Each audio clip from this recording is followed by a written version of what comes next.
ఆయన వెంట చాలామంది సనాతన ధర్మం నుంచి వెళ్ళిపోయారు. అప్పుడు మనం కాస్త మార్చుకుని ఈ టెంకాయ కొట్టడం తెచ్చుకున్నాం. మీరు వెళ్ళి అడగండి, టెంకాయ ఎందుకు కొడుతున్నారో ఈరోజు మీకు చెప్తారు. ఎందుకంటే మీరు అడగకుండా చేస్తారు కదా చాలా విషయాలు, తెలిసి చేస్తే మంచిది. పక్కనున్న భార్య అర్థం కాకపోతే ఇంకా భగవంతుడు ఎలా అర్థమవుతాడండి? అర్థం కాడు. అంచేత మన వాళ్ళు ఒక కంక్లూషన్కి వచ్చారు, అయ్యా నేను నీ దగ్గరికి రాలేను, నువ్వే నా దగ్గరికి రావాలి, ఇంకా వేరే మార్గం లేదు. కాబట్టి భగవంతుడు ఇలా పుడుతూనే ఉంటాడు. మరి నన్ను ఎప్పుడు బయటికి తీసుకొస్తాడు? ఆయన కూడా పుడుతూ ఉంటే సంభవామి యుగే యుగే అయితే పెద్ద ప్రశ్న. కాబట్టి విఘ్నులైన మీరు ఈరోజు సాయంత్రము ఆలోచన చెయ్యాలి. పురుషుడు వస్తే ఆయన మళ్ళీ మళ్ళీ పుట్టాల్సిన పని లేదు. కాబట్టి ఆ నిజమైన అవతార పురుషుడు తను తాను ఎలా పరిచయం చేసుకుంటాడంటే, నేను కూడా అని పరిచయం చేసుకోడు, నేనే అంటాడు. అదిగో ఆయన ఒక్కడే అన్నాడు అన్నమాట, నేనే. ఎందుకంటే అలాంటి లక్షణాలు ఇంకెవరికి ఉండవు. మీలో ఎవడైనా సరే నాలో పాపాన్ని స్థాపించగలడా, చూపించగలడా, నిరూపించగలడా? మీలో ఎవడైనా సరే నేను ధర్మాత్ముణ్ణి కాదని చూపించగలరా? 2000 సంవత్సరాల తర్వాత కూడా యేసుక్రీస్తులో తప్పు పట్టలేని పరిస్థితి. అది అవతారం అంటే. అందుకనే నేనే సత్యం అన్నాడు ఆయన. మొట్టమొదటిసారి భారతదేశానికి వచ్చినప్పుడు నిమ్న జాతి వారి దగ్గరికి వెళ్ళి యేసుక్రీస్తుని పరిచయం చేయలేదు. సంధ్యవారుస్తున్నటువంటి భక్తి ప్రపత్తలు కలిగినటువంటి బ్రాహ్మణ పుంగవుల దగ్గరకు వెళ్ళి కేరళలో ఆయన మొట్టమొదట యేసుక్రీస్తుని గురించి, సువార్తను గురించి చెప్పినప్పుడు ఆ బ్రాహ్మణులు యేసుక్రీస్తులోకి వచ్చారు. భారతదేశంలో మొట్టమొదటి క్రైస్తవులు నిమ్న జాతి క్రైస్తవులు కాదు, బ్రాహ్మణులు క్రైస్తవులయ్యారు. ఒక మేధావి ఇలా అన్నాడు, నీకు ఆకలేస్తోంది అంటే బయట ఎక్కడో అన్నం దొరుకుతుంది అని అర్థం. ప్రతి మనిషికి ఒక శారీరక ఆకలి ఉంటుంది. నీకు ఆకలేసింది, ప్రతి మనిషికి ఈరోజు ఆకలేస్తోంది అంటే బయట ఎక్కడో ఆహారం దొరుకుతుందన్నమాట. అలాగే మానవాళి గుండెలో ప్రపంచంలో ఏ నలుమూలలకు మీరు వెళ్ళి చూసినా, ఏ సంస్కృతిలోకి వెళ్ళి చూసినా, ఏ దేశం ఏగినా, ఎందు కాలిడినా, మనిషి గుండెలో దేవుని గురించిన దైవ చింతన, భగవంతుణ్ణి తెలుసుకోవాలన్న తపన, పూజించాలన్న పూజ్యభావం, ఆరాధనాభావం, చిట్ట చివరికి చదువుకొని అనాగరిక కొండ కోయల జాతుల మధ్యలోకి వెళ్ళి చూసిన భగవంతుణ్ణి పూజించాలన్నటువంటి ఆరాధ్య భావం, భగవంతుని గురించిన ఆకలి కనపడుతుంది. ఇది వాస్తవం ఈనాటికి కూడా. నీకు ఆకలేసిందంటే బయట అన్నం దొరుకుతుంది, ఆహారం ఉంది అని అర్థం. అలాగే నీ గుండెల్లో భగవంతుని గురించిన ఆకలి ఉంది అని అంటే ఎక్కడో భగవంతుడు ఉన్నాడని అర్థం అంటాడు ఆ మహానుభావుడు. ఎంత అంతరార్థం ఉంది ఆ మాటలో, ఎంత సత్యం ఉంది ఆ మాటలో. నాస్తికవాదం ఈ మధ్య కాలంలో పుట్టింది, అంటే భగవంతుడు లేడు అన్నటువంటి పిడివాదం. కానీ ఇప్పటికీ కూడా నాస్తికవాదం పుట్టి 100 ఏళ్ళు దాటిపోయినా కూడా ఆస్తికులే ప్రపంచంలో ఎక్కువగా ఉన్నారు. భగవంతుడిని పూజించాలన్న చింతన. భారతదేశంలో మనం చూస్తే గత 4000 సంవత్సరాలు పైచిలుకు భగవత్ చింతన, భగవంతుణ్ణి వెతకాలన్న తృష్ణ, తపన మన పూర్వీకుల దగ్గర నుంచి మన నరనరాల్లో జీర్ణించుకుపోయింది. అందుకని ఇందాక దైవజనులు మాట్లాడుతూ సీనయ్య గారు, ఈ ఊరిలో భక్తి ప్రపత్తలు ఎక్కువ అంటూ చెప్తూ వచ్చారు. మన భక్తి, భగవంతుడి మీద మనకున్నటువంటి ఈ భక్తి ప్రపత్తత, భగవంతుడి పట్ల మనకున్న ఆకలిని తెలియజేస్తోంది. ఇది మనం పూర్వీకుల దగ్గర నుంచి మనం భారతీయులుగా తెచ్చుకున్నటువంటి ఒక చక్కటి ఆనవాయితీ, ఒక మంచి అలవాటు. ఓ మంచి భగవంతుడికి సంబంధించిన తృష్ణ, ఆకలి. మరి ఈ భగవంతుడిని తెలుసుకోవడానికి మన దేశంలో విపరీతమైనటువంటి అన్వేషణ జరిగింది, వెతుకులాట జరిగింది. బహుశా మన దేశంలో ఇతర దేశాల్లో కంటే, ఇతర ప్రపంచంలో నలుమూలల్లో ఉన్నటువంటి ప్రాంతాల కంటే ఎక్కువగా భగవదాన్వేషణ జరిగింది అని చెప్పవచ్చు. ఎందుకు భగవంతుడిని అంతగా తెలుసుకోవాలి? భగవంతుడు లేకపోతే బతకలేమా? యేసుక్రీస్తు వారు ఒకసారి ఒక మాట అన్నారు భగవంతుడి గురించి. మనుషుడు కేవలం తిండి వల్ల మాత్రమే బ్రతకడు, భగవంతుడి మాట వల్ల బ్రతుకుతాడు అని. బైబిల్లోనే మరొక మాట ఉంది, భగవంతుడు మనకి సమస్తాన్ని, ఊపిరిని, జీవమును దయచేస్తాడని. ఆయన ఉన్నాడంటే మనం ఉన్నాం, ఆయన జీవిస్తున్నాడంటేనే మనం జీవిస్తున్నాం, ఆయన చలిస్తున్నాడంటేనే మనం చలిస్తున్నాం. ఆయన మనలో చలించడు, ఆయన మన చెట్లు చేమల్లో, కొండల్లో, కోనల్లో, పుట్లల్లో జీవించడు, చలించడు. మనమే ఆయన యందు చలిస్తున్నాం. ఎందుకంటే ఆయన అనంతుడు, మనం పరిమితమైన వాళ్ళం. అనంతుడు పరిమితమైన దానిలో ఇమడడు, పట్టజాలడు. కనుక అనంతమైన భగవత్ సన్నిధిలో మనకి తెలుసో తెలియకో మనం చలిస్తున్నాం, జీవిస్తున్నాం అంటాడు. అంటే ఆయన లేకుండా మనం జీవించలేమని ఒక్క మాటలో చెప్పచ్చు. చాలామంది జీవితాన్ని అర్థం చేసుకోలేక, భవిష్యత్తు గురించి భయపడి భవిష్యవాణి దగ్గరికి వెళ్తుంటారు. అది చిలక శాస్త్రం కావచ్చు, హస్త సాముద్రికం కావచ్చు, జ్యోతిష్ శాస్త్రం కావచ్చు, మరి ఏదైనా కావచ్చు. వాళ్ళు చెప్పినవి చాలా తప్పులు జరుగుతూ ఉంటాయి, కొన్ని జరుగుతూ ఉంటాయి. ఆ మూఢనమ్మకం అలా మన దేశంలో కొనసాగుతూనే ఉంది. కానీ ఖచ్చితంగా ఎవరు మనకు భవిష్యత్తుని చెప్పలేరు. భవిష్యత్తు గురించిన భయంతో మనం అలాంటి వారిని ఆశ్రయిస్తూ ఉంటాం. చాలాసార్లు జీవితానికి పరమార్థం తెలియక, మనకి ఏం కావాలో తెలియక, ఎవరిని చేసుకోవాలో తెలియక, ఏం వేసుకోవాలో తెలియక, ఎలా జీవించాలో తెలియక, ఏం మాట్లాడాలో తెలియక, ఎప్పుడు ఏది చెయ్యాలో చేయకూడదో తెలియక సతమతం అవుతుంటాం మనం. జీవితం ఎందుకు అర్థం కాదంటే, జీవితాన్ని ఇచ్చినవాడు అర్థం కానప్పుడు జీవితం అర్థం కాదు. జీవితానికి కర్త అయిన భగవంతుడు అర్థం కానప్పుడు జీవితం అర్థం కాదు. అందుకని మరొక మేధావి ఏమంటాడంటే, సూర్యుని నువ్వు ప్రత్యక్షంగా చూడలేవు. సూర్యుని చూస్తూ కూర్చుంటే కళ్ళు పోతాయి. సూర్యుని నువ్వు ప్రత్యక్షంగా చూడలేవు, కానీ అది లేకుండా దేన్ని చూడలేవు అంటాడు. రెండో లైన్లో అంటాడు, భగవంతుణ్ణి కూడా మనం ప్రత్యక్షంగా చూడలేం, కానీ ఆయన లేకుండా దేన్ని సరిగా అర్థం చేసుకోలేం, జీవితాన్ని కూడా సరిగా అర్థం చేసుకోలేం. స్వీయ జ్ఞానం అబ్బాలంటే ముందు దైవ జ్ఞానం, భగవత్ జ్ఞానం అబ్బాలి.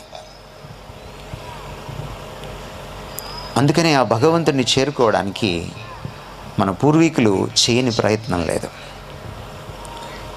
మన దేశంలో చాలా శాస్త్రాలు సంస్కృతంలో ఉండిపోవడం వల్ల, వాటిని మన భాషలోకి అనువదించకపోవడం వల్ల, కొన్ని వర్గాలు వాళ్ళ చేతుల్లోనే ఆ శాస్త్రాలను పెట్టుకొని మనకి చెప్పకపోవడం వల్ల చాలా విషయాలు మనకి అర్థం కాలేదు.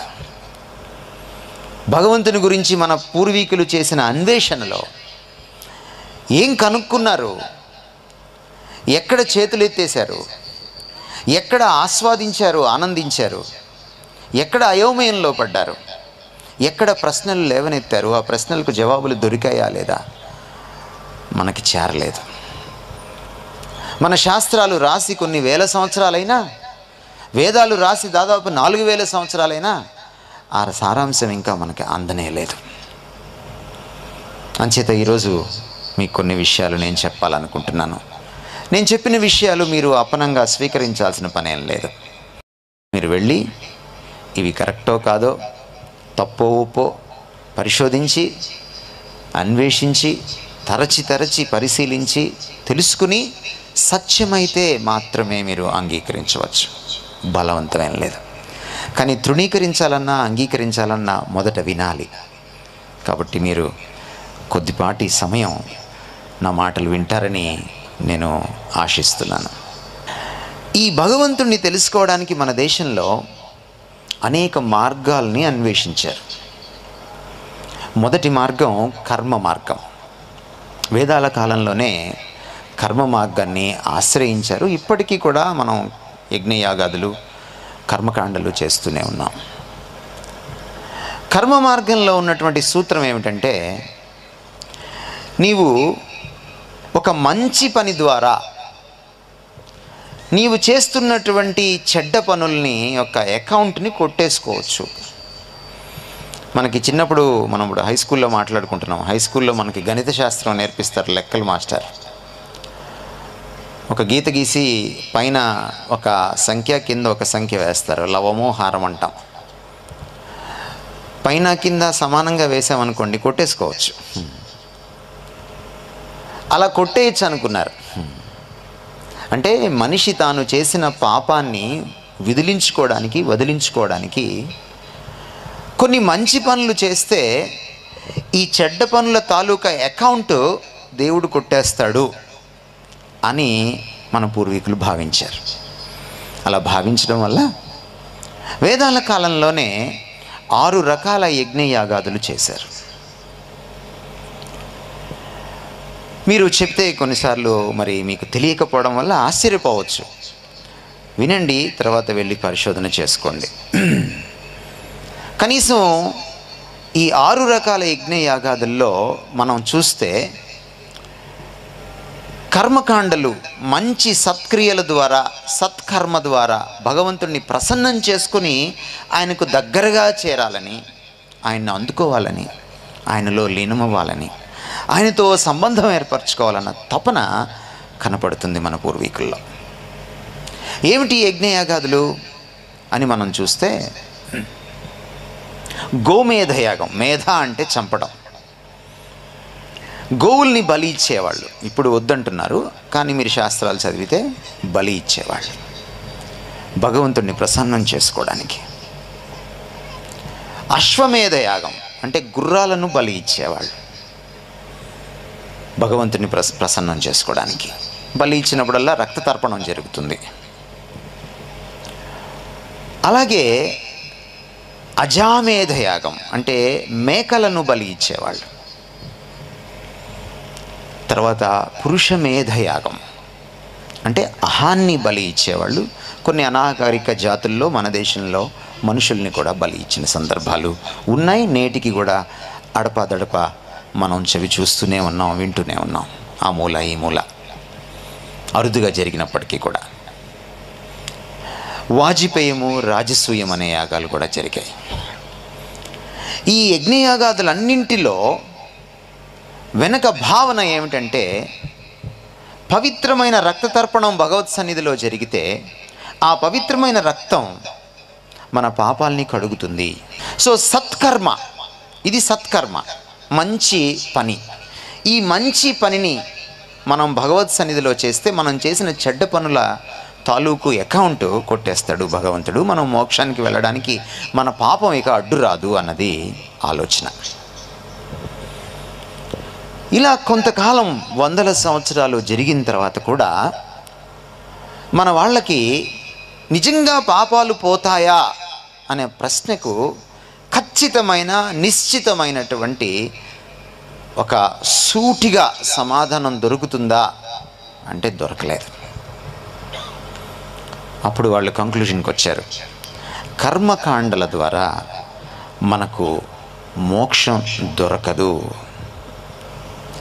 భగవద్గీత 2వ అధ్యాయంలో ఉన్న ఒక శ్లోకం మీ దృష్టికి నేను తీసుకొస్తాను. బుద్ధియుక్తో జహాతీత ఉభే సుకృత దుష్కృతే తస్మాత్ యోగాయ యుజస్వ యోగ కర్మసు కౌశలం.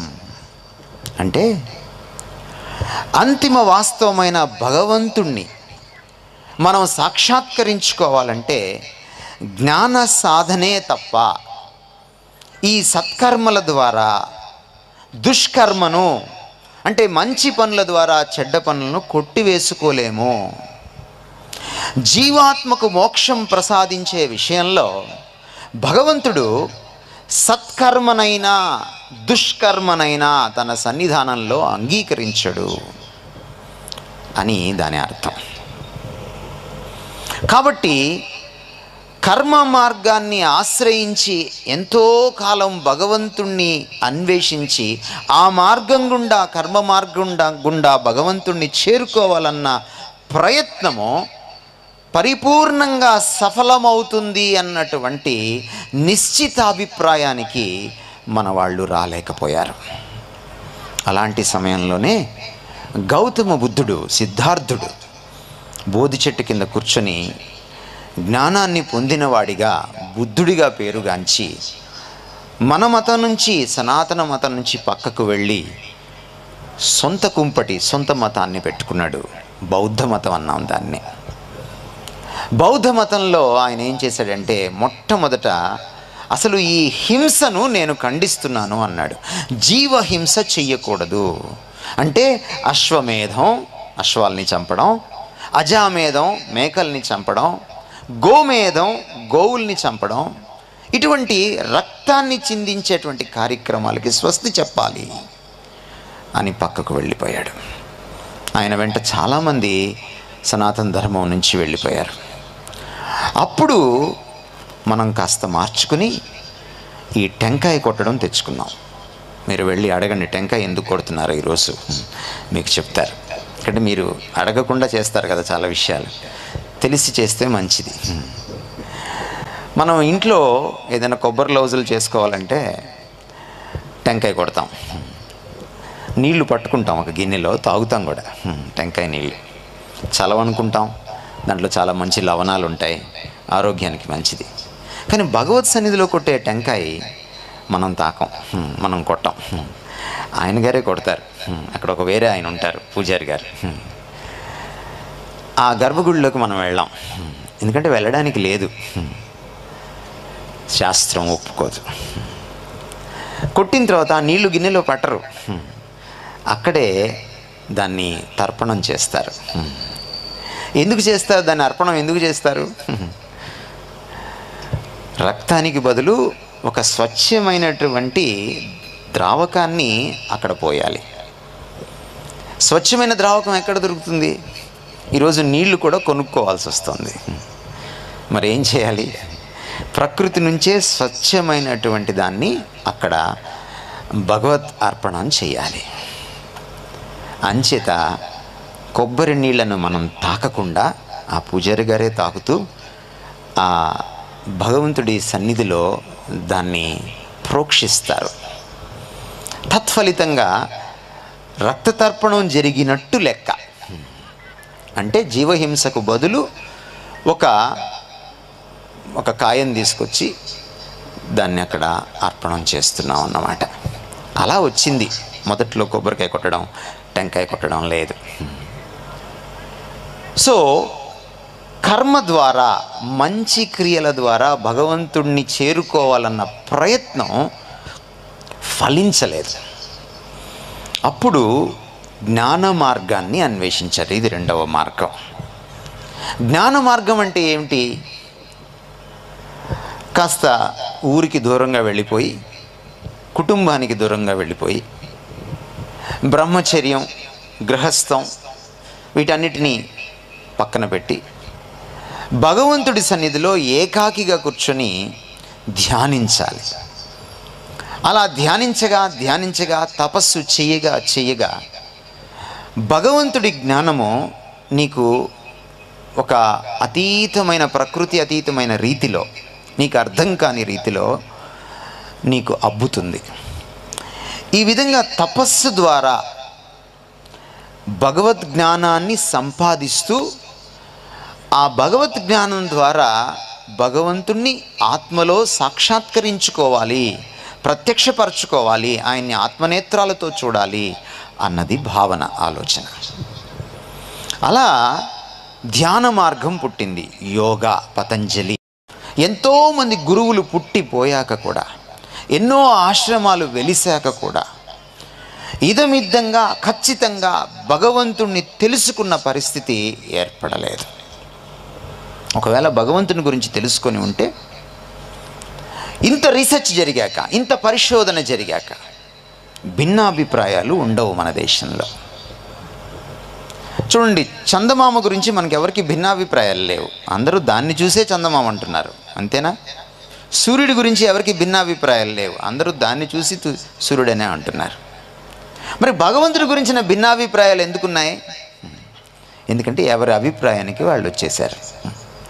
ఈ అన్వేషణలో భగవంతుణ్ణి ఖచ్చితంగా చేరుకోలేక, భగవంతుడు ఎవరో పూర్తిగా తెలుసుకోలేక, ఎవరి ప్రయత్నంలో వాళ్ళు, ఎవరి జ్ఞానానికి తగ్గట్టుగా వాళ్ళు ఒక అభిప్రాయానికి వచ్చేశారు. దీన్ని సంస్కృతంలో అభిప్రాయాన్ని అభిమతం అన్నారు. ఆ అభిమతం నుంచే మతం అనే మాట పుట్టింది. అందుకనే మన సనాతన మతంలో, హైందవ మతంలో కూడా భిన్నమైన మతాలు మత శాఖలు ఉన్నాయి. హైందవ మతం ఒక్క మత సారం కాదు, అది అనేక మతాల సారం. భిన్న మతాలు ఉన్నాయి. శైవ మతం, వైష్ణవ మతం, అద్వైత మతం, ద్వైత మతం, విశిష్ట అద్వైత మతం, ఇలా అనేక రకాలైనటువంటి మతాలు పుట్టుకొచ్చాయి. ఒక ఆయన దేవుడు ఒక్కడే, ఇంకెవడూ లేడు, అంతా మాయ అంటే, లేదు, దేవుడున్నాడు, మనం కూడా ఉన్నాం, మాయ కాదు ఈ ప్రపంచం, భగవంతుడు వాస్తవం, మనం కూడా వాస్తవం, మనకంటే గొప్ప వాస్తవం భగవంతుడు అన్నాడు ఇంకొక ఆయన. ఒక ఆయన భగవంతుడికి గుణాలు ఉండవయ్యా, ఆయన నిర్గుణ బ్రహ్మం అని అంటే, లేదయ్యా భగవంతుడికి గుణాలు ఉంటాయి, ఆయనకి వ్యక్తిత్వం ఉంటుంది, ఆయనకి సత్లక్షణాలు ఉంటాయని ఆయన సగుణ బ్రహ్మం అని అన్నాడు. ఒక ఆయన భగవంతుడు ఉగ్రుడై తాండవిస్తాడు, లయకు కారణభూతుడంటే, కాదయ్యా భగవంతుడు కాపాడేవాడు, ఆయన శాంతమూర్తి అని మరొక ఆయన అన్నాడు. ఇలా భిన్నమైన మతాలు వెలిసాయి. ఇంకా బౌద్ధ మతం రాకముందే, ఇంకా జైనుడు రాకముందే, ఇంకా చార్వాకుడు రాకముందే, ఇంకా క్రైస్తవ మతం రాకముందే, లేకపోతే పార్సీ మతం పుట్టకముందే, సిక్కు మతం పుట్టకముందే, లేకపోతే ఇస్లాం మతం రాకముందే ఇన్ని మతాలు ఉన్నాయి మన దేశంలో. అంటే ఎంతో రీసెర్చ్ చేసిన తర్వాత ఖచ్చితంగా ఇతనే భగవంతుడు, ఇదే భగవంతుడికి మార్గము అని చెప్పలేని పరిస్థితి ఏర్పడింది. ఈలోపు క్రీస్తు పూర్వం నుంచి క్రీస్తు శకానికి వచ్చేసాం. వచ్చిన తర్వాత భగవంతుడితో కనెక్ట్ అవ్వడానికి మార్గం భగవంతుని చేర్చలేకపోయింది దగ్గరకు, జ్ఞాన మార్గం భగవంతుని దగ్గరకు చేర్చలేకపోయింది. అప్పుడు భక్తి మార్గాన్ని ఆశ్రయించాం. ఈనాటికి అది బ్రతికే ఉంది.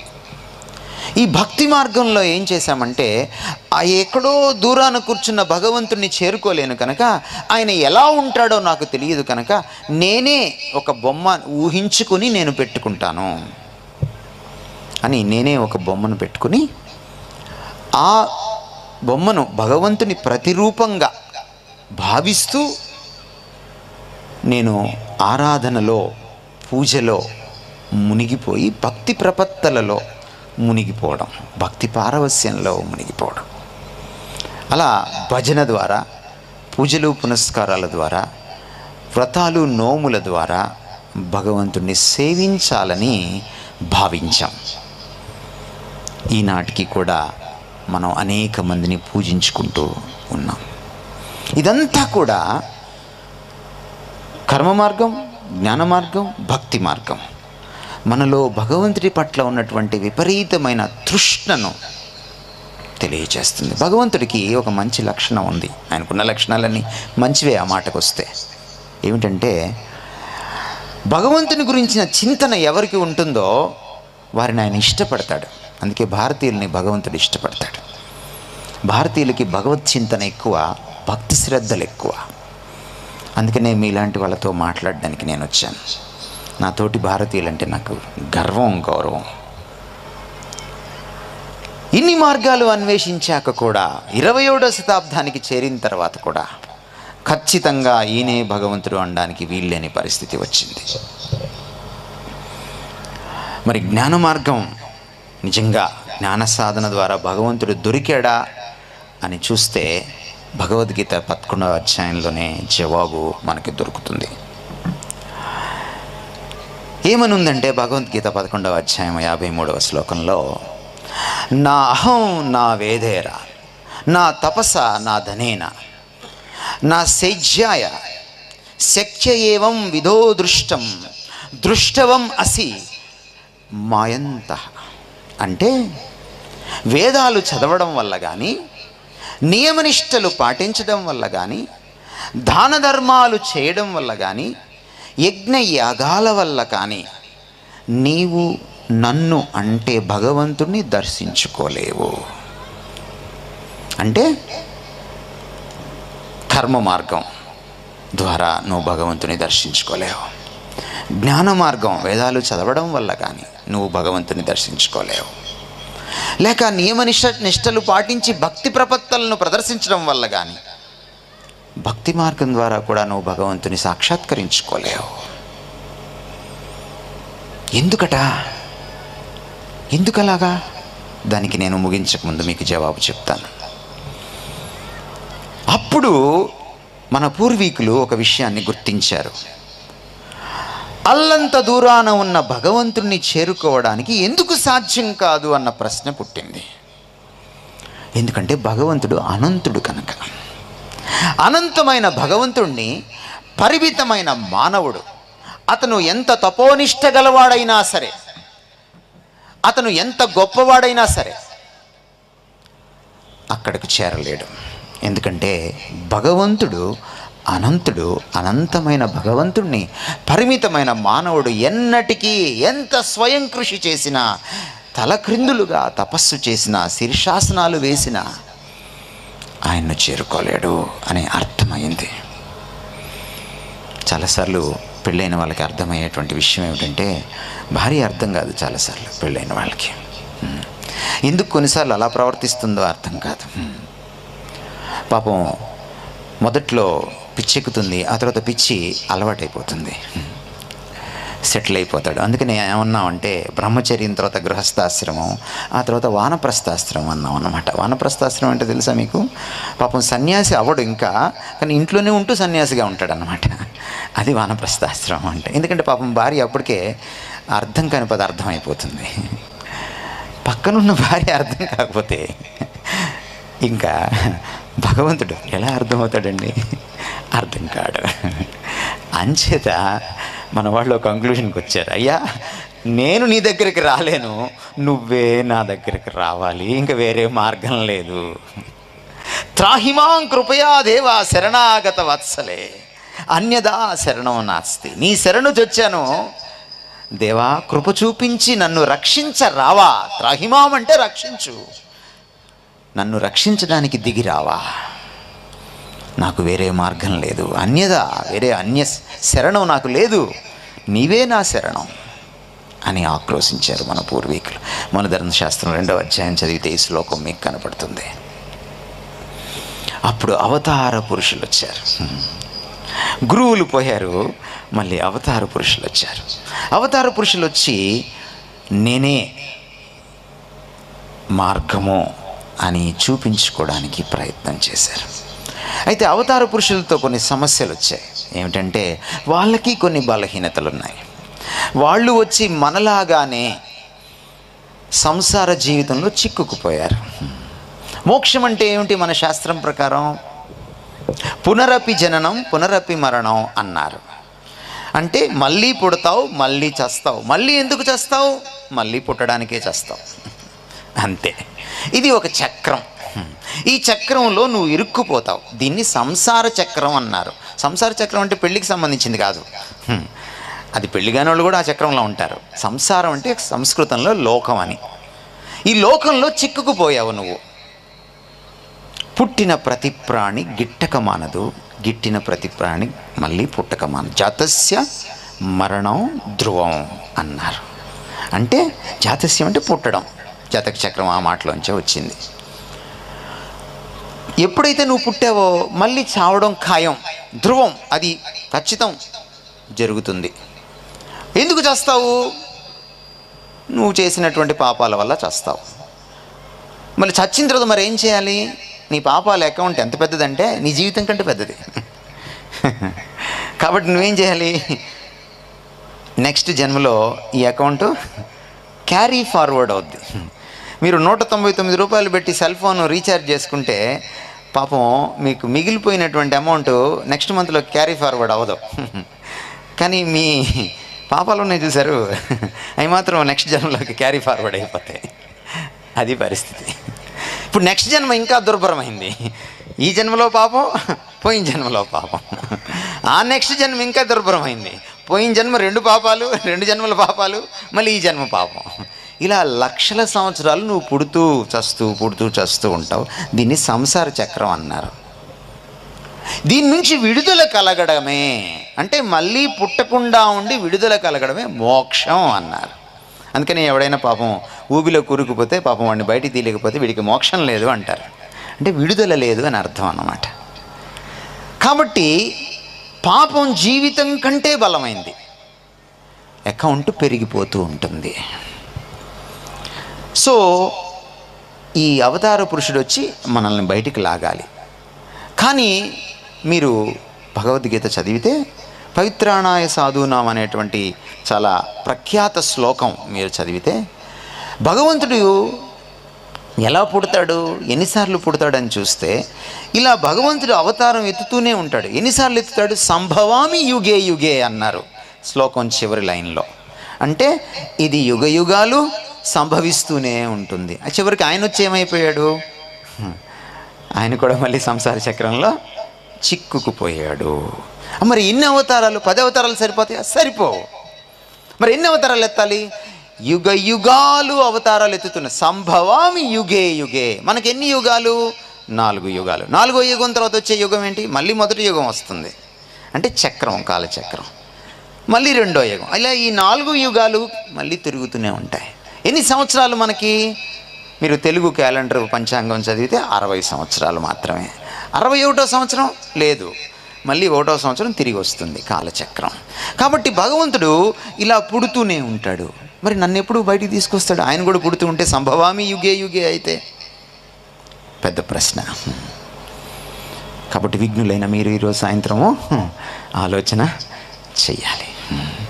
కాబట్టి భగవంతుడు అవతారం ఎత్తినప్పుడు ఆ అవతారానికి కొన్ని లక్షణాలు ఉండాలి. ఏమిటి ఆ లక్షణాలు? ఆయన అవతారం ఎత్తినప్పుడు ఆయన మళ్ళీ మళ్ళీ పుట్టకూడదు. ఈ మళ్ళీ పుట్టకుండా ఉండేటువంటి పరిస్థితి నుంచి మనల్ని విడిపించాలి, మోక్షాన్ని సిద్ధింపచేయాలి. నెంబర్ 1. నెంబర్ 2, ఆ భగవంతుడికి జనన మరణాలు ఆయన మీద రాజ్యం చేయకూడదు. ఆయన జనన మరణాలకు బానిస కాకూడదు. అంటే జన్మతః కూడా ఆయన పాపం అంటించుకోకూడదు. మన ఉపనిషత్తుల్లో ఉన్న మాట, బృహదారణ్యక ఉపనిషత్తు 4వ అధ్యాయంలో ఉన్న మాటలు మీకు నేను చదివి వినిపిస్తున్నాను. జీవాత్మ పుట్టుకతోనే పాపాన్ని సంతరించుకుంటుంది. రోగ శోక దుఃఖ పరితాప బంధన వ్యసననీచ ఆత్మ అపరాధ వృక్షణం ఫలారైధాన దేహనం. అంటే జీవాత్మ పుట్టుకతోనే పాపాన్ని సంతరించుకుంటుంది. పాప పంకిలమైన ఈ దేహ వృక్ష ఫలాలు ఏవి అంటే రోగం, దుఃఖం, బాధ, వ్యసనం వంటి ఎన్నో రకాల పాపాలే కదా. మరి పుట్టుకతోటే పాపాన్ని సంతరించుకున్న మానవుడు ఆ పాపం వల్ల వచ్చే మరణాన్ని ఎలా జయిస్తాడు? మళ్ళీ తదుపరి జన్మను, పునర్జన్మను మళ్ళీ బయటికి దాటుకొని దాన్ని జయించి ఇక జన్మ లేకుండా భగవంతుల్లో, బ్రహ్మలో ఎలా లీనమవుతాడు అన్న ప్రశ్న మిగిలిపోయింది. కాబట్టి వచ్చినటువంటి అవతార పురుషుడు మళ్ళీ పుట్టకూడదు, మళ్ళీ అవతారం ఎత్తకూడదు. ఎత్తితే ఆయన నా పరిస్థితిలోకి వచ్చి ఇరుక్కుపోయినట్టే, ఈ సంసార చక్రంలో బందీ అయినట్టే అవుతాడు. 2వది, మోక్షం ఎలా సిద్ధిస్తుంది? మన యొక్క శాస్త్రాల ప్రకారం కామ క్రోధ లోభ మోహ మదమాత్సర్యాలని జయించిన నాడు మోక్షం సిద్ధింపచేసుకుంటాం. పాపాన్ని జయించాలి. కామం విపరీతమైన సెక్స్ కోరికలు, అంటే మోతాదుకు మించి. క్రోధం మోతాదుకు మించిన కోపంలో నా విచక్షణను కోల్పోవడం. కొన్నిసార్లు మనం అంటుంటాం కోపం వస్తే మనిషిని కాదు అని. కొన్నిసార్లు సత్యాలే చెప్తాం మనం అప్పుడప్పుడు. ఇది ఒక సత్యం. కోపం వస్తే మనుషులం కాదు, మృగంలా ప్రవర్తిస్తాం. లోభం నాకుంటే సరిపోదు, పక్కనోడికి ఉండకూడదు, వాడిది కూడా లాక్కోవాలి. ఇది నాకు లేకపోయినా పర్లేదు, వాడికి లేకపోతే చాలు. కాస్త కడుపు ఉబ్బరం తగ్గుతుంది. లోభం అన్నమాట. మోహం, చూపుతోనే పాపం చేయడం, మోహించడం, పరస్త్రీని మోహించడం, పరపురుషుణ్ణి మోహించడం అంటే మానసిక వ్యభిచారం. మదం, గర్వం, అహంభావం తలకెక్కించుకొని మోర విరుచుకొని తిరగడం, నేనేదో సాధించానన్నట్టుగా.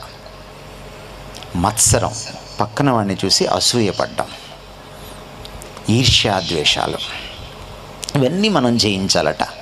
ఎవడు జయించినవాడు? ఇది ప్రశ్న. ఒక పురుషుణ్ణి తీసుకొచ్చి ఇదిగో ఈ 6 రకాల పాపాలని జయించాడు అని చూపించాలి. అప్పుడు కానీ మోక్షం సిద్ధించదు. కాబట్టి వచ్చే అవతార పురుషుడు మళ్ళీ వీటికి బానిస కాకూడదు. ఈ 6 రకాల పాపాల్లో ఒక్కదానికి బానిస అయినా, అష్టపాపాల్లో, ఈ 6 రకాల పాపాల్లో, షట్పాపాల్లో అతను నన్ను రక్షించేయడానికి జగద్రక్షకుడు కాలేడు. నన్ను మోక్షాన్ని సిద్ధింపచేసేవాడు నాకు ఈ సంసార చక్రం నుంచి, ఈ పాప పంకిలమైన బతుకు నుంచి విడుదల, విముక్తిని ప్రసాదించలేడు. మరొక లక్షణం కూడా ఉంది. ఈ అవతార పురుషుడు నిజంగా ఈ 6 రకాల పాపాలని జయించి ఉంటే నాకెలా తెలుస్తుంది ఈయన జయించాడని? పాపం వల్ల మరణం పుట్టుకొచ్చింది కనుక అతను మరణాన్ని జయించాలి. ఒకవేళ భగవంతుడే మనిషిగా పుడితే ఆ భగవంతుణ్ణి మరణం మింగకూడదు. ఎందుకంటే జనన మరణాలను శాసించేవాడు భగవంతుడు, జనన మరణాలు లేనివాడు భగవంతుడు. సమస్త ప్రాణికోటికి జనన మరణాలను నిర్ణయించేవాడు, నిర్దేశించేవాడు భగవంతుడు. ఆయనకే మరణం ఉంటే ఆయన భగవంతుడు కానేరడు. కాబట్టి ఆ అవతార పురుషుడు మరణాన్ని గెలిచిన వాడై ఉండాలి. అంతేకాదు, ఆ భగవంతుడు ఈ లోకానికి వస్తే ఆయన సత్యమూర్తి అయి ఉండాలి. మనం భగవంతుడిని అందుకనే ఏమని పిలుస్తామంటే సచ్చిదానందమూర్తి అంటాం. అంటే సత్యానికి, వాస్తవానికి మూలమైన వాడు, చిత్ సంకల్పం కలిగిన వాడు, స్వేచ్ఛా సంకల్పంతో తన సంకల్పాన్ని నెరవేర్చుకునేవాడు, ఆనందమయుడు, సచ్చిదానందమూర్తి. ఈ 3 మూర్తీభవించిన వాడే భగవంతుడు అని మనం పిలుచుకుంటాం. కాబట్టి ఆయన సత్యమే పలకాలి. ఆయన జీవితంలో సత్యం తొణికిసలాడాలి, సత్యం ఉట్టిపడాలి. సత్యానికి ఆయన ఎలా ఉండాలంటే ఆయన ప్రతిరూపంగా ఉండాలి, సత్యం మూర్తీభవించిన వాడిగా ఉండాలి. ఈ లక్షణాలు ఆయనకి ఉండాలి. కాబట్టి చివరి విషయం, అవతార పురుషుడు వస్తే ఆయన మళ్ళీ పుట్టాల్సిన పని లేదు. కాబట్టి ఆ నిజమైన అవతార పురుషుడు తను తాను ఎలా పరిచయం చేసుకుంటాడంటే నేను కూడా అని పరిచయం చేసుకోడు, నేనే అంటాడు. అదిగో ఆయన ఒక్కడే అన్నాడు అన్నమాట, నేనే. ఎందుకంటే అలాంటి లక్షణాలు ఇంకెవరికి ఉండవు. అనంతం ఒక్కటే ఉంటుంది. భగవంతుడు అనంతుడైతే, అనంతం ఒక్కటే అయితే భగవంతుడు కూడా ఒక్కడే. ఆ ఒక్కడే తను తాను పరిచయం చేసుకునేటప్పుడు నేనే అని అంటే పక్క మతాల వాళ్ళు ఉలిక్కి పడకూడదు, బాధపడకూడదు, కష్టపడకూడదు. ఎందుకంటే మీకు అర్థమయ్యేటట్టు చెప్తా. కొన్ని నేనే అనకపోతే అపచారం. మీ నాన్న ఎవడరా అంటే ఆయన కూడా అంటే అపచారం. మీకు అర్థమైందనుకుంటా మనబోలు వాసులకి. మీ ఆయన ఎవడమ్మా అంటే అదిగో ఆయన కూడా అంటే అది మరింత అపచారం. కొన్ని కూడా అనకూడదు, అది అపచారం. భగవంతుడు దిగి వస్తే, మానవ అవతారం ఎత్తితే, నీ ముందు నించుంటే, అది ఏ కాలంలోనైనా ఒక్కసారే అవతారం ఎత్తుతాడు. భగవంతుడు ఒక్కడే కనుక ఆయన పరిచయం చేసుకునేటప్పుడు అంటాడు నేను కూడా అంటాం. దాన్ని చూసి మనం బాధపడకూడదు. కొంతమంది అనుకుంటారు ఈ క్రైస్తవులకి సంకుచితమైనటువంటి మనస్సు, వీళ్ళది నేరో మైండ్, వీళ్ళు అన్నీ కలుపుకుండే బ్యాచ్ కాదు. అవును, మేము అన్నీ కలుపుకునే బ్యాచ్ కాదు. సత్యం అన్నీ కలుపుకోదు. అన్నీ కలుపుకుందామన్న విశాల హృదయంతో పక్కింటోడిని కూడా మా నాన్న అని పిలవలేను. కొన్ని విషయాల్లో విశాల హృదయం పనికిరాదు. ఎందుకంటే సత్యం ఒక్కటే. అది ఎక్కడికి వెళ్ళినా మారదు. అది కాలాన్ని బట్టి మారదు. అది సంస్కృతిని బట్టి మారదు. అది మతాన్ని బట్టి మారదు. వ్యక్తిని బట్టి మారదు. అది దేశాన్ని బట్టి మారదు. 2 రెళ్ళ 4 అన్నది ఒక సత్యం గణిత శాస్త్రంలో. అమెరికా వెళ్ళినా అది సత్యమే, రష్యా వెళ్ళినా అది సత్యం. పాకిస్తాన్ అంటే మనకు పడదు, అక్కడ కూడా అదే సత్యం. వాళ్ళకి 2 రెళ్ళు 4, మనకి 2 రెళ్ళు 4. వేదాల కాలంలోకి వెళ్ళిన 2 రెళ్ళు 4, 21వ శతాబ్దంలోకి వచ్చిన 2 రెళ్ళు 4. యేసుక్రీస్తు కాలంలో 2 రెళ్ళు 4, క్రీస్తు పూర్వం కూడా 2 రెళ్ళు 4. సత్యం మారదు. అందుకనే ఈయన వచ్చినప్పుడు ఆయన ఏమని పరిచయం చేసుకున్నాడంటే, నేను కూడా సత్యం అనలా, నేనే సత్యం అన్నాడు. గాంధీ గారికి మహాత్ముడు అని పేరు ఇచ్చారు. చాలా జ్ఞానవంతుడు ఆయన. కానీ సత్యం దగ్గరికి వచ్చేటప్పటికి ఆయన ఖచ్చితంగా ఒక మాట అనలేకపోయాడు. సత్యంతో నా అనుభవం అనలేదు ఆయన. ఆయన ఆత్మకథ రాసుకునేటప్పుడు, తన జీవిత చరిత్ర, తానే స్వీయ జీవిత చరిత్ర రాసుకున్నప్పుడు ఆయన తన ఆత్మకథకు పేరేం పెట్టుకున్నాడంటే మై ఎక్స్పెరిమెంట్స్ విత్ ట్రూత్ అన్నాడు. సత్యంతో నా ప్రయోగాలు అన్నాడు తప్ప సత్యంతో నా అనుభవం అనలేదు. అంత మహాత్ముడికే సత్యం ఇంకా డౌట్ అయితే సత్యం ఎంత గొప్పది. కానీ ఈయన్ని చూడండి, ఈయనేమన్నాడంటే సత్యంతో నా ప్రయోగాలు అనలా, సత్యాన్ని పరిచయం చేస్తాను అనలా, సత్యానికి మార్గం అనలా, నేనే సత్యం అన్నాడు. ఒక భగవంతుడే అనగలడు ఆ మాట. ఎందుకో తెలుసా? సత్యం అంటే వాస్తవంతో ముడిపడింది సత్యం. సత్యం అంటే వాస్తవానికి విరుద్ధమైంది సత్యం కాదు. అరిస్టాటిల్ని అడిగారు, సత్యం అంటే ఏమిటయ్యా, నువ్వు ఇంత పెద్ద మేధావి కదా అని అడిగారు. అప్పుడు అరిస్టాటిల్ ఏమన్నాడంటే చాలా సింపుల్గా చెప్పాడు. కుదించి క్లుప్తీకరించి సంక్లిష్టతను తీసివేసి చాలా సరళంగా హాయిగా అర్థమయ్యేలా చెప్పాడు. ఉన్నది ఉన్నట్టు చెబితే సత్యం, లేనిది లేనట్టు చెబితే సత్యం, ఉన్నది లేనట్టు చెప్పినా లేనిది ఉన్నట్టు చెప్పినా అసత్యం అన్నాడు అరిస్టాటిల్. అంటే ఉన్నది ఉన్నట్టు అంటే ఏమిటి? ఉన్నది అంటే ఉనికిలో ఉన్నది. మనుబోలు ఉన్నది నెల్లూరు జిల్లాలో గూడూరుకి దగ్గరగా, వాస్తవం. ఉన్నది ఉనికిలో ఉన్నది, అవాస్తవం లేనిది. జలకన్యలు ఎవరు చూడలా, రోజా రంగు ఏనుగులు ఎవరు చూడలే, పెయింట్ వేస్తే తప్ప. సో ఉన్నదాన్ని అంటిపెట్టుకుని ఉండేదే సత్యం. ఎందుకు? భగవంతుడే సత్యం కావాలి, సత్యమూర్తి కావాలి, సత్యమూర్తి భవించిన వాడు కావాలి. ఎందుకంటే భగవంతుడు అంతిమ వాస్తవం. ఏ వాస్తవము ఉనికిలోకి రాకముందు, నువ్వు నేను పుట్టకముందు, అసలు జగత్తే పదార్థమే ఉనికిలోకి రాకముందు భగవంతుడు ఉన్నవాడు. అందుకనే బైబిల్లో భగవంతుడు మోషే అనే ప్రవక్తకి పరిచయం చేసుకునేటప్పుడు ఇలా పరిచయం చేసుకున్నాడు. ఏమని చెప్పాలయ్యా నీ గురించి రాజుగారికి? నువ్వు నన్ను పంపించావని, నేను నీ ప్రవక్తనని ఎలా పరిచయం చేసుకోవాలి అంటే భగవంతుడు ఒకటే ఒక మాట చెప్పాడు, వెళ్ళి చెప్పు నా పేరు ఇది అని చెప్పలేదు ఆయన. ఆయన ఏమన్నాడంటే ఉండేవాణ్ణి, ఎల్లప్పుడూ ఉండేవాణ్ణి. ఈరోజు ఫరో ఉంటాడు, ఫరో ప్రపంచాన్ని పరిపాలించే మహాసామ్రాజ్యాధినేత, కానీ కొన్ని సంవత్సరాల తర్వాత ఉండడు. ఫరో పుట్టక ముందు నుంచి నేనున్నాను, ఫరో పోయిన తర్వాత కూడా నేను ఉంటాను. నేను ఎప్పుడూ ఉండే మహారాజుని. పరిచయం చేసుకో, ఇలా పరిచయం చేయి నన్ను అని పరిచయం చేసుకున్నాడు.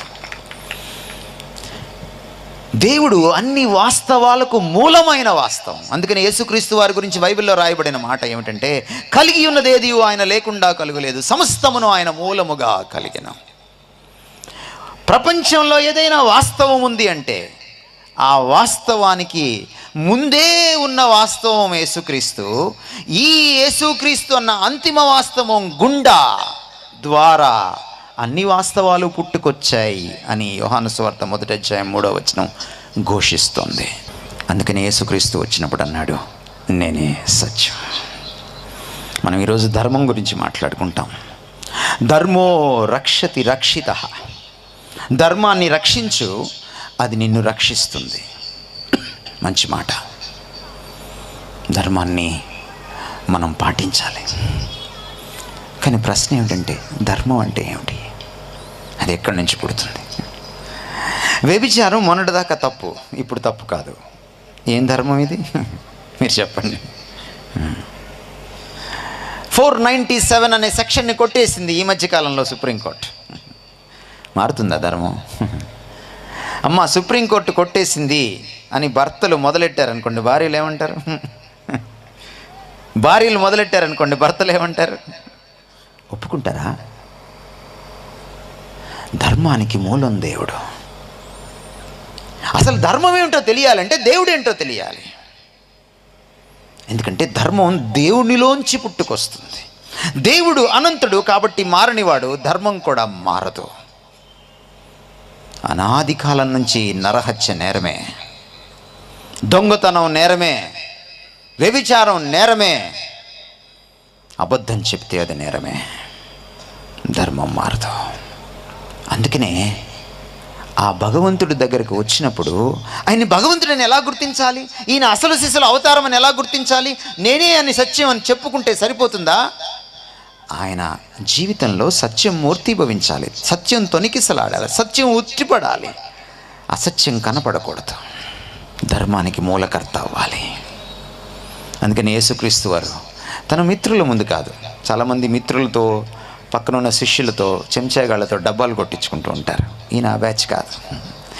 ఈయన శత్రువుల ముందు నిలబడి ఒక సవాలు విసిరాడు. విసిరి 2000 సంవత్సరాలు అయింది ఇప్పటికీ. ఆ సవాలు ఒక ప్రశ్న రూపంలో ఉంది. ఏమన్నాడంటే యేసుక్రీస్తు వారు, మీలో ఎవడైనా సరే నాలో పాపాన్ని స్థాపించగలడా, చూపించగలడా, నిరూపించగలడా? మీలో ఎవడైనా సరే నేను ధర్మాత్ముణ్ణి కాదని చూపించగలరా? 2000 సంవత్సరాల తర్వాత కూడా యేసుక్రీస్తులో తప్పు పట్టలేని పరిస్థితి. అది అవతారం అంటే. అందుకనే నేనే సత్యం అన్నాడు ఆయన. ధర్మ సంస్థాపనార్థాయ భగవంతుడు వస్తాడు అని మనం విన్నాం, అవతారం పుడుతుంది అని మనం విన్నాం. ధర్మమే లేనివాడు ధర్మ సంస్థాపన ఎలా చేస్తాడు? చేయలేడు. అందుకనే ధర్మ సంస్థాపన జరగాలంటే ఈ నేనే అని చెప్పుకున్న, నేనే సత్యం అని చెప్పుకున్న అవతారమే ధర్మ సంస్థాపనం చేయగలదు. అందుకనే బైబిల్లో చివరి పుస్తకంలో ధర్మం గురించి, ధర్మ సంస్థాపనం గురించి ఆయన ఒక మాట అన్నాడు. ఇదిగో నేను మళ్ళీ తిరిగి వస్తున్నాను. మొదట వచ్చినప్పుడు మీకు ప్రాయశ్చిత్తం చెల్లించడానికి వచ్చాను. ఇప్పుడు వచ్చేటప్పుడు నేను తీర్పు తీర్చడానికి వస్తాను. తప్పు చేసేవాడిని తప్పు చేస్తూ ఉండనివ్వండి, మంచి చేసేవాడిని మంచి చేస్తూ ఉండనివ్వండి. నేను వచ్చి వాని వాని క్రియల చొప్పున వారికి ప్రతిఫలం ఇస్తాను, దండన చేస్తాను, న్యాయదండన చేస్తాను. విశ్వాసులకు అవిశ్వాసులకు, నన్ను నమ్మిన వారికి నమ్మని వారికి ఇద్దరికీ నేను తీర్పు తీరుస్తాను. సజీవులైన వారికి మృతులైన వారికి నేను తీర్పు తీరుస్తాను అని ఆయన చెప్పుకున్నాడు. మృతులైన వారికి కూడా తీర్పు తీర్చగలడా? ఎస్, నేనే జీవము అని చెప్పుకున్నాడు. రెండవ మాట, నేనే జీవం అని మనం ఎవరూ చెప్పుకోలేం. మన ప్రాణం పోతుంటే రోడ్డు మీద మనకి యాక్సిడెంట్ అయ్యి వేరే వాళ్ళ రక్తం అడుగుతాం. మనం రక్తదానం ప్రాణదానం అంటాం. చాలాసార్లు రక్తము దానం చేసే క్యాంపులు, బ్లడ్ క్యాంపులు పెట్టుకుంటాం, బ్లడ్ డొనేషన్ క్యాంపులు పెట్టుకుంటాం. కొన్నిసార్లు రక్తం ఇచ్చిన తర్వాత కూడా, ఎన్నో బాటిల్స్ రక్తం ఇచ్చిన తర్వాత కూడా మనిషి బ్రతకడు. చాలాసార్లు ప్రాణం పోయలేం. మనం తీయగలమేమో, తీసుకోగలమేమో, కానీ ప్రాణాన్ని పోయలేం. ఒకే ఒక్కడు ఈ ప్రపంచంలో ప్రాణాన్ని ప్రోయగలవాడు. అది ప్రాణదాత మాత్రమే, జీవప్రదాత మాత్రమే, అది దేవుడు మాత్రమే. అందుకని బైబిల్ ఘోషిస్తోంది, మనము ఆయన యందు చలిస్తున్నాము, ఆయన యందు జీవిస్తున్నాము, ఆయన యందు ఉనికి కలిగి ఉన్నాము. ఆయనే మనకు సమస్తమును, జీవమును, ఊపిరిని దయచేయువాడు. భగవంతుడికి ఎవరు జీవాన్ని ప్రసాదించరు, తనకు తానుగా జీవమై ఉన్నవాడు. అందుకనే ఆ భగవంతుడు అవతార పురుషుడిగా వస్తే తప్పకుండా ఆయన పరిచయ వాక్కులు ఇలాగే ఉంటాయి, నేనే జీవము. దాని అర్థం ఏమిటంటే, నేను జనన మరణాలకు అతీతుణ్ణి, అందరి జనన మరణాలను ఫిక్స్ చేసేవాడిని, నేను మరణాన్ని కూడా జయించగలను. యేసుక్రీస్తు వారు చెప్పుకునేటువంటి మనిషి కాదు, ప్రగల్భాలు మనిషి కాదు, ఆయన నిరూపించుకునే మనిషి. అందుకనే ఆయన దేవుడిగా మనం కొలవడంలో తప్పు లేదు. ఆయన మరణాన్ని గెలిచాడు. మరణాన్ని గెలిచాడు అనడానికి ఈరోజు మనకి శాస్త్రపరంగా ఆధారాలు ఉన్నాయి. 2000 సంవత్సరాల క్రితం ఒక వ్యక్తి మరణాన్ని గెలిచాడు అని చెబితే అది పుక్కిట పురాణం అవ్వచ్చు, అది కల్పిత గాథ కావచ్చు, అది శిష్యులు కల్పించినటువంటి ఒక కథ కావచ్చు, లేక అభిమానంతో చెప్పుకున్నటువంటి మాటలు కావచ్చు. అంతేనా, లేక నిజంగా వాస్తవం ఉందా? ఈ మధ్యకాలంలో నేను వింటున్నాను, చాలామంది మరణం నుంచి బయటకు వచ్చారని కొంతమంది పుణ్యాత్ములు, కొంతమంది గురువులు. ఈ మధ్య ఇళయరాజా గారు చెప్తున్నారు, ఫలానా రమణ మహర్షి గారు తప్ప ఇంకెవరు కూడా మళ్ళీ మరణాన్ని గెలిచినట్టు లేదు అని. నేను ఇళయరాజా గారికి నా సవినయ మనవి ఏమిటంటే, రండి కూర్చుందాం, మీ దగ్గర ఏమున్నాయో ఆ మనిషి, ఆ మహర్షి మరణం గెలిచిన పరిస్థితి. మనిషి ఎప్పుడూ మరణాన్ని గెలవలేడు. మీకు గుర్తుందా పాత సినిమా పాట, కృషి ఉంటే మనుషులు ఋషులు అవుతారు, మహాపురుషులు అవుతారు, మహర్షులు అవుతారు. మనిషి మహర్షి అవుతాడు. మహర్షి అంటే ఎవరండి? మనిషే. కానీ దేవుడు మనిషి అయితే ఆయన మరణాన్ని గెలుస్తాడు, ఆయన ఒక్కడే గెలవగలుగుతాడు, ఇంకెవరు మహర్షులు గెలవలేరు. ఈ దేవుడు, మానవుడైన ఈ దేవుడు మరణాన్ని గెలిచాడనడానికి ఈరోజు మన దగ్గర ఆధారం ఉంది. భారతీయులుగా ఆయన శిష్యుల్లో కొంతమంది ఆయన గెలిచాడు మరణాన్ని అంటే నమ్మలేదు. ఖాళీ సమాధిలోకి వెళ్ళి అక్కడ పరిశోధన చేసి ప్రేత వస్త్రాలు పడి ఉన్న తీరు చూసి నమ్మారు. మనలాగా ప్యాంటు షర్టు వేసుకోరు, లాల్చీ పైజామా వేసుకోరు, కుర్తా పైజామా వేసుకోరు. వాళ్ళ యూదుల యొక్క ఆ డ్రెస్ వేరుగా ఉంటుంది, వేషధారణ వేరుగా ఉంటుంది, వస్త్రధారణ వేరుగా ఉంటుంది. కానీ యేసుక్రీస్తు వారు చనిపోయినప్పుడు నిజముగా చనిపోయాడని సిలువలో నిర్ధారణ అయింది. ఎందుకంటే కుడి పక్క నుంచి బల్లెం దూసుకు వెళ్ళి ఎడం పక్కలో పై భాగంలో, ఛాతీ పై భాగంలో ఉన్నటువంటి గుండెను చీల్చుకుంటూ బయటకు వచ్చింది. రక్తం చిమ్మాలి, బ్రతికున్న మనిషి, మూర్ఛపోయిన మనిషి, ఎందుకంటే బీపీ ఉంటుంది, బ్లడ్ ప్రెషర్ ఉంటుంది, రక్తం చిమ్మాలి. చిమ్మలేదు, నెమ్మదిగా కారింది. రక్తము నీళ్లు వేరువేరుగా కారాయి. రక్తం నుంచి నీళ్ళు ఎప్పుడు వేరవుతాయో మీకు అందరికీ తెలుసు, దెబ్బలు తగిలినప్పుడు మీరు చూస్తూ ఉండుంటారు. రక్తం గడ్డ కట్టినప్పుడు, గుండెలో రక్తం గడ్డ కట్టి నీరు వేరుగా రక్తం గడ్డలుగా బయటకు వచ్చిందంటే ఆ మనిషి చనిపోయాడని అర్థం. సిలువలో నిజంగా చనిపోయాడని సైన్స్ ప్రకారం నిరూపితమైంది. 1970వ దశకంలో అమెరికన్ మెడికల్ సొసైటీ, వైద్య శాస్త్రానికి సంబంధించిన కొంతమంది శాస్త్రజ్ఞులు దీని మీద పరిశోధన చేసి ఆయన నిజముగా చనిపోయాడని నిగ్గు తేల్చారు. ఆ తర్వాత తీసుకెళ్ళి ఆయన సమాధిలో పెట్టారు. సమాధిలో పెట్టినాక ఆ ప్రేత వస్త్రాల తీరు ఎలా ఉంటుందంటే, ఒక సన్నటి నారబట్ట చుడతారు ఆ శవానికి, తలకు వేరుగా, ముండానికి వేరుగా, మధ్యలో సుగంధ ద్రవ్యాలు పూస్తారు, అంటే సెంట్ లాంటి దాన్ని పూస్తారు.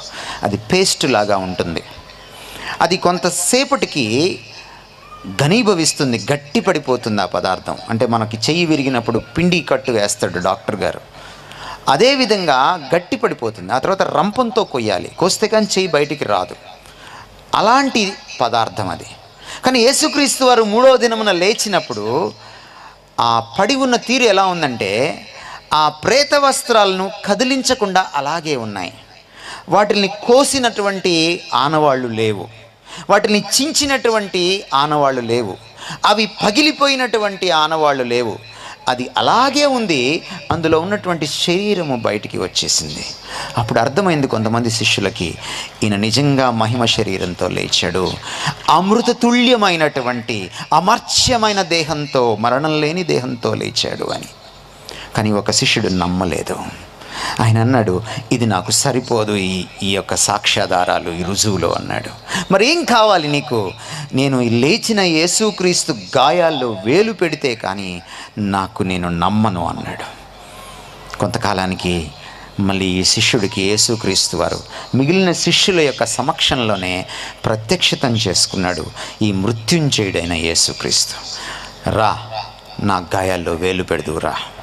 నేను లేవలేదన్నావు కదా, మరణం గెలవలేదన్నావు కదా. ఎప్పుడైతే ఆయన దగ్గరకు వచ్చి పరిశీలన చేశాడో అవాక్కైపోయాడు. తోమాకి ఒక రకంగా మనం థ్యాంక్స్ చెప్పుకోవాలి. శాస్త్రీయంగా ఆనాడే అనుమానించి పరిశోధించి యేసుక్రీస్తు ఈరోజు తిరిగి నిజంగా లేచాడని చెప్పడానికి మనకు ఒక అద్భుతమైన ఆధారం సృష్టించాడు అతను, సాక్ష్యాధారాన్ని అందించాడు మనకతను. ఎప్పుడైతే ఆ గాయాల్ని పరిశీలన చేశాడో యేసుక్రీస్తు వారి ముందు ప్రణమిల్లి, నా దేవా, నా ప్రభువా అని పూజించాడు, ఆరాధించాడు. ఆ తోమా క్రీస్తు శకం 52వ సంవత్సరంలో మీ మనుబోలుకి దగ్గరగా ఉన్నటువంటి చెన్నై పట్టణానికి వచ్చాడు. మొదట కేరళకి, ఆ తర్వాత మైలాపూర్కి వచ్చాడు. ఆ మైలాపూర్లో ఆయన యేసుక్రీస్తు శిష్యుడిగా అందరికీ సువార్త ప్రకటిస్తూ ఉంటే కొంతమంది గిట్టని వాళ్ళు ఆయన చంపేశారు. ఆయన సమాధి ఇంకా ఈ రోజుకి చెన్నై పట్టణంలో మైలాపూర్లో ఉన్నది, మీరు వెళ్ళి చూసుకోవచ్చు. చెన్నైలో మౌంట్ రోడ్ అనేది చాలా పెద్ద ప్రఖ్యాతిగాంచినటువంటి రోడ్, చెన్నై నడిబొడ్డులో ఉంటుంది. దానికి మౌంట్ రోడ్ అని పేరు ఎందుకు వచ్చిందంటే థామస్ మౌంట్కి అది దారి తీస్తుంది కాబట్టి దాన్ని మౌంట్ రోడ్ అన్నారు. అంటే తిరిగి లేచిన మృత్యుంజయుడైన యేసుక్రీస్తుని తేరి చూసినవాడు, తాకి చూసినవాడు, పరిశోధించినవాడు, శాస్త్రీయంగా ఆయన నిజంగా లేచాడని తెలుసుకున్నవాడు మన దేశానికి వచ్చి యేసుక్రీస్తుని పరిచయం చేశాడన్నమాట. భారతీయులు నమ్మకపోతే ఈ నిజమైన అవతార పురుషుణ్ణి మరి ఎవరు నమ్ముతారు? మీరు చెప్పండి. ఈయన నిజమైన దేవుడు, మరణాన్ని గెలిచినవాడు, దేవుడు జీవప్రదాత. కాబట్టి అవతారానికి ఉండవలసిన లక్షణాలన్నీ యేసుక్రీస్తులో ఉన్నాయి. మరణాన్ని గెలిచాడంటే పాపాన్ని గెలిచే ఉండాలి. పాపాన్ని గెలవకపోతే మరణాన్ని గెలవలేడు. మరణాన్ని గెలిచాడంటే పాపాన్ని గెలిచి ఉండాలి. కాబట్టి కామ, క్రోధ, లోభ, మోహ, మదమాశ్చర్యాలను గెలిచిన ఏకైక పురుషుడు, అవతార పురుషుడు యేసుక్రీస్తు. కాబట్టి మోక్షాన్ని మనకు సిద్ధింపచేయగలడు. అందుకనే చివరిలో అన్నాడు, నేనే మోక్షానికి మార్గం, మరొక మార్గం లేదు అన్నాడు. కాబట్టి ఈ యేసును మనుబోలు వాస్తవ్యులు తెలుసుకుంటే మీరు ధన్యులు. బలవంతమేమీ లేదు. ఈ యేసును మీరు ఇంకా పరిశోధన చేయొచ్చు. ఇನ್ನು మీరు తెలుసుకుంటే మీరు ధన్యులు. కొన్ని మాటలు చెప్పి చాలా క్లుప్తంగా తక్కువ సమయంలో నేను ముగిస్తాను. ఈ భగవంతుడిని చేరుకోవడానికి, భగవంతుడు నా దగ్గరకు వచ్చిన తర్వాత కూడా ఆయనతో అనుసంధానం కావడానికి నాకేంటి సమస్య? ఎందుకు చాలామంది భగవంతుడిని అనుమానిస్తారు? ఎందుకు చాలామంది సత్యమూర్తి అయిన భగవంతుడిని ఇన్ని సాక్ష్యాలు చూపించిన తర్వాత కూడా దగ్గరికి రారు? కారణం ఏమిటంటే మన పాప పంకిలమైన బ్రతుకు. పాపమే భగవంతుడికి మనల్ని దూరం చేస్తుంది. అందుకనే మనం భగవత్ సన్నిధికి వెళ్ళేటప్పుడు చాలా నిష్ఠాగరిష్టతతో వెళ్తాం, కానీ బయటకు వచ్చి మళ్ళీ పాపం చేస్తాం. అలా పాపంలోనే మనం కొనసాగుతూ అప్పుడప్పుడు దేవాలయానికి, గుడికి, చర్చికి, మసీదుకి వెళ్ళినప్పుడు మాత్రమే పవిత్రంగా ఉంటే భగవంతుడు ఆ దొంగ భక్తిని అంగీకరించడు. భగవంతుడి దగ్గరికి వెళ్ళాలంటే, ఆ పవిత్రమూర్తి దగ్గరికి వెళ్ళాలంటే నేను కూడా పునీతుడిగా ఉండాల్సిందే, నువ్వు కూడా పునీతురాలిగా, పునీతుడిగా ఉండాల్సిందే. ఎలా పోతుంది ఈ పాపం? సత్కర్మ ద్వారా దుష్కర్మ పోదని మనం శాస్త్రాల్లో చూసాం. మరి ఎలా పోతుంది ఈ పాపం? జ్ఞానం సంపాదించడం వల్ల పాపం పోదు. భక్తిలో కాసేపు తేలియాడడం వల్ల పాపం పోదు. చివరికి మనం ఎంత స్థాయికి ఎదిగామంటే భక్తిలో కూడా పాపాన్ని తెచ్చుకొని భక్తి పేరిట మనం రికార్డ్ డ్యాన్సులు వేసుకుంటాం, భగవంతుడి పేరిట. ఇటువంటి భక్తిని దేవుడు అంగీకరించడు. అందుకనే కామ క్రోధ లోభ మోహ మదమాత్సర్యాలకు బానిస అయినటువంటి అంతరాత్మను పాపం నుంచి విడిపించాలంటే ఆ అంతరాత్మను కడిగేది ఏదో ఉండాలి. బైబిల్ చెప్తోంది, రక్తము చిందింపబడకుండా పాపక్షమాపణ లేదు. ఎందుకు రక్తం చిందించాలి? దేవుడు రక్తం కళ్ళ చూడకపోతే క్షమించలేడా? శాడిస్టా దేవుడు? కాదు. పాపం పుట్టినప్పుడు, పాపం మానవ జీవితంలోకి ప్రవేశించినప్పుడు మరణాన్ని కొని తెచ్చింది, జీవాన్ని తోడేసింది, ప్రాణాన్ని తోడేసింది. అందుకనే పాపం పోవాలంటే మళ్ళీ జీవం పెట్టాలి, మళ్ళీ ప్రాణం పెట్టాలి. ఆ ప్రాణం, ఆ జీవం పవిత్రమైందై ఉండాలి, ఆ రక్తము పవిత్రమైంది ఉండాలి. ఎందుకంటే రక్తంలోనే ప్రాణం ఉంటుంది. రక్తదానం ప్రాణదానం. అందుకనే మన పూర్వీకులు తాండీయ బ్రాహ్మణంలో ఇలా అన్నారు, సర్వ పాప పరిహారోం రక్త ప్రోక్షణం ఆవశ్యకం. సర్వ పాపాలు పోవాలంటే రక్తం చిందించబడాలి, ప్రోక్షించబడాలి. ఏ రక్తం? అశ్వాల రక్తం కాదు. ఏ రక్తం? మేకల రక్తం కాదు. ఏ రక్తం? గోవుల రక్తం కాదు. మరి ఏ మనిషి రక్తం కాదు, పరమాత్ముడి రక్తం. సర్వ పాప పరిహారోం రక్త ప్రోక్షణం ఆవశ్యకం. తత్రక్తం, ఆ రక్తము పరమాత్మేణ పుణ్యదాన బలియాగం, పరమాత్ముడిదై ఉండాలి.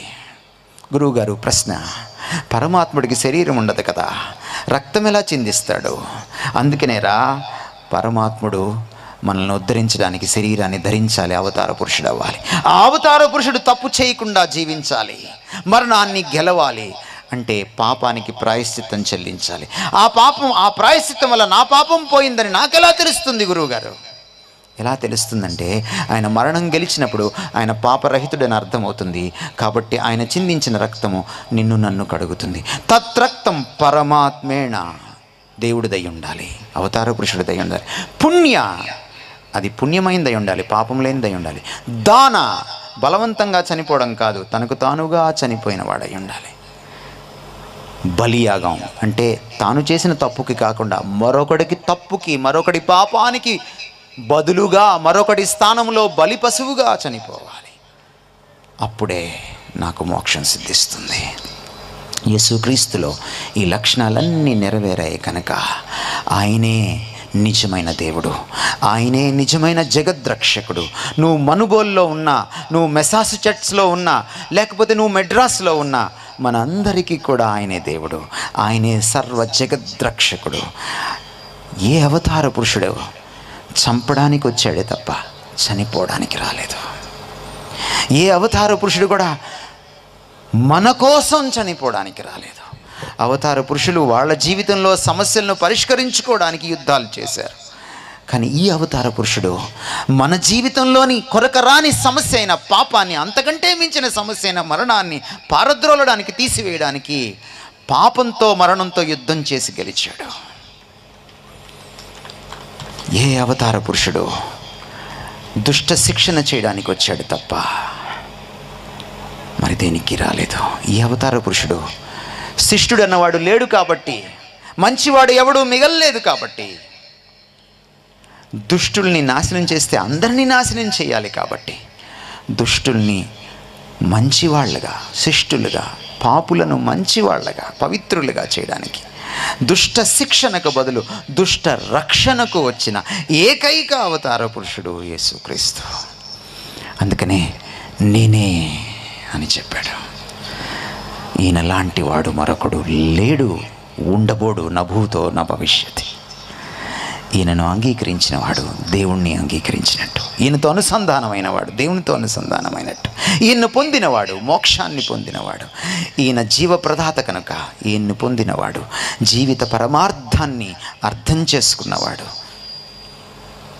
ఈయన్ను ఎవరైతే స్వీకరిస్తారో వాళ్ళు పాపాన్ని జయించగలుగుతారు, ఎందుకంటే ఈయన పాపాన్ని జయించాడు కాబట్టి.